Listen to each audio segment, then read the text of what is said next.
Good afternoon and welcome to another beautiful day in Rosendale, Wisconsin at the Winnebago RC Flyers Club. Now I've got an engine today that was featured in my new in the box engine series, and this is a Saito FA-80 Gold Knight engine that I'm going to run. But before I get to running the engine or talking any more about this, I want to just make a comment that there must be a flying event going on someplace other than here, because it's a beautiful day, fairly light winds, and there's not a single person here flying airplanes.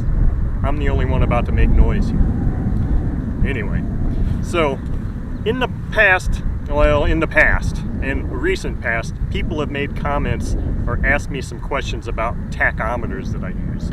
So I want to show you some things here. I've got a couple of tachometers here. The primary one I use right now, and I'll put closer up pictures of this, is this Hangar 9 tachometer. This tachometer was given to me by a very good friend, Harvey. This has been my go-to tachometer for, I've used this tachometer and the same battery that came with it for well over a year now. And that battery has been sitting in there for over a year. This is a typical Hobby King type tachometer. Basically one of the only other choices you've got nowadays with tachometers. Now I've seen these marketed in several different ways with different colors, but the packaging and the design is the same. Basically not a bad tack, except there are two serious design flaws with this tack that make me really sour on it. The first one is that to get at the battery you have to remove two small screws to do that, to access it, whereas this Hangar 9 one has got a little cover on here that you just undo and pop the battery out. The second thing is that their circuitry is designed so poorly that when you leave the battery in there, which you pretty much have to do unless you want to unscrew the cover, and then you have to even slide something in there to try and jam it out of the holder, because it's not just laying in there like a normal battery. It's encased in some little case that makes it difficult to get in and out. This thing drains batteries like nothing. You can have this thing, a fresh battery in here, and it turned off, and 2 months later the battery's dead.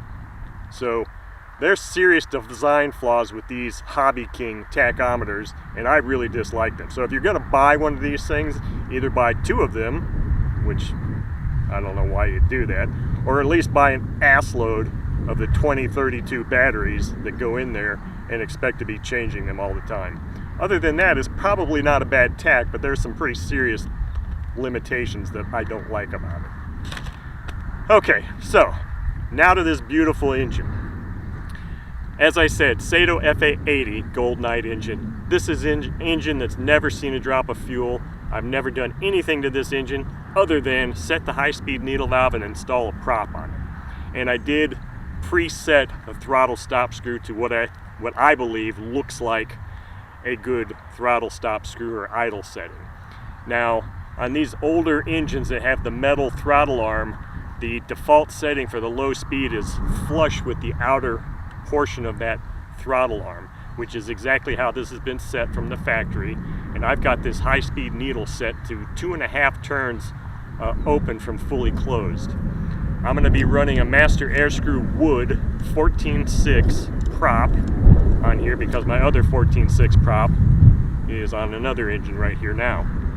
And the fuel I've got is pink and is approximately 10% nitro and at least 18 to 20% oil content.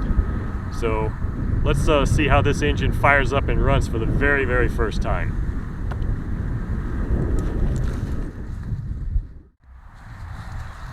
Okay, so the one thing I didn't mention about this setup is this engine actually has a sliding choke mechanism. On this particular type of engine stand, there's not enough distance fore or aft to make sure that that choke mechanism doesn't interfere with this mount. So I was just checking it and I can't close the choke fully. Fortunately, it's at least open. The throttle can be open. So I'm going to have to prime it this way and see if it'll draw fuel. And it looks like it is. And I saw a nice jet of fuel come out, so it looks like we're in good shape there. So the supplied plug here, or the plug that's in here, is what was supplied with the engine.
I had to shut it down here because the one thing I neglected to check was the tightness of this particular part of the exhaust, so I need to do that. Okay, let's see if this thing will fire up again here real quick. Now we've got it set to pretty minimum throttle setting.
Okay, so that was a really good run for this, for the first time for this Saito FA-80 Gold Knight engine. I was attempting to keep it fairly rich for a break-in while still trying to keep the video somewhat interesting. I didn't go through this whole tank, as you can see.